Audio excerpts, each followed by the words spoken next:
हमारे इस चैनल मैथिली गंगा को लाल बटन दबाकर सब्सक्राइब करें व घंटी के निशान का बटन दबाएं ताकि सभी नए वीडियो आप तक तुरंत पहुंचे बिल्कुल मुफ्त।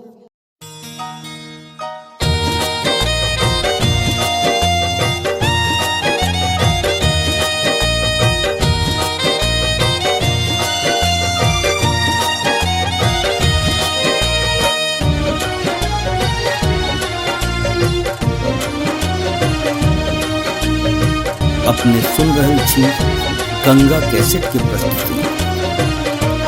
हजमा ललन निकाने, हजमा ललन निकाने, तेना लटकती है ललना, परम दुलारू से नजर रखी है ललना, परम दुलारू से नजर रखी है। हजमा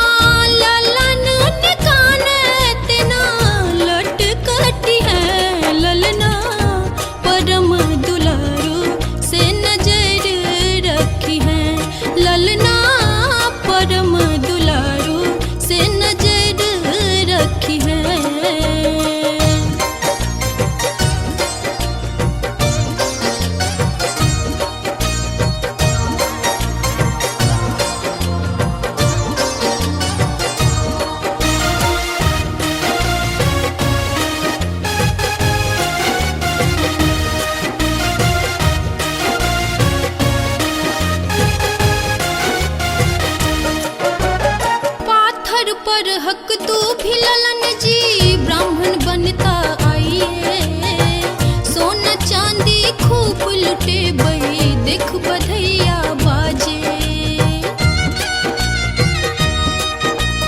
पाथर पर हक तू भी ललन जी ब्राह्मण बनता आइए, सोना चांदी खूब लुटे बई देख बधैया बाजे। दादी अचरा पुरान, दादी अचरा पुरान लोपा जर बसी है ललना, परम दुलारू से नजर रखी है ललना, परम दुलारू से नजर रखी है।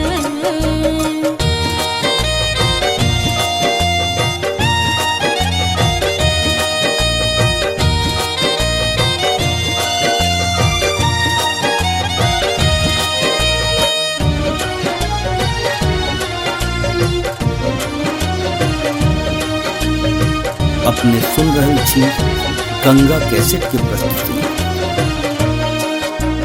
घुमरल घुमरल कारी कारी केश सोहनगर लागे, ताहि बीच तू कैची हजमा धीरे सो चलाबे।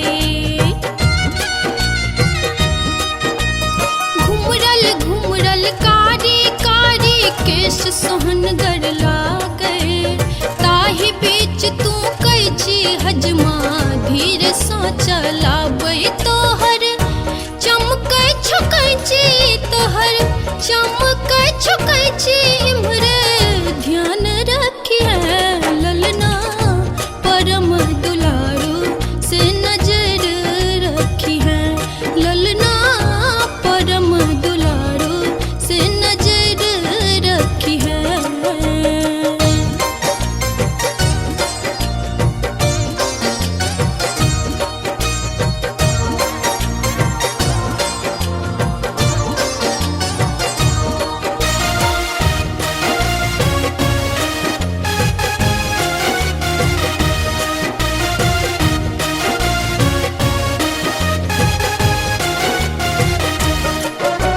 शुभ के अहि बेला में बउआ रखी है तू मर्यादा, शुद्ध आचरण शुद्ध देह सो बनी है पापक बाधा।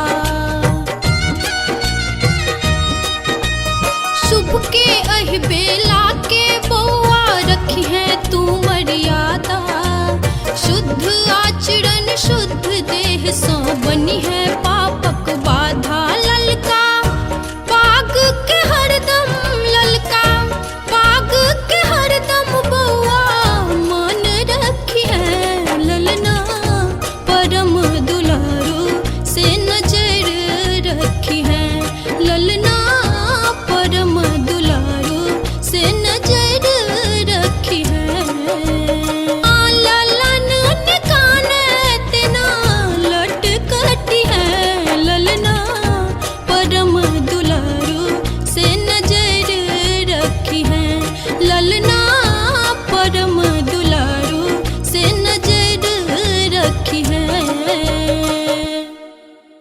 हमारे इस चैनल मैथिली गंगा को लाल बटन दबाकर सब्सक्राइब करें व घंटी के निशान का बटन दबाएं ताकि सभी नए वीडियो आप तक तुरंत पहुंचे बिल्कुल मुफ्त।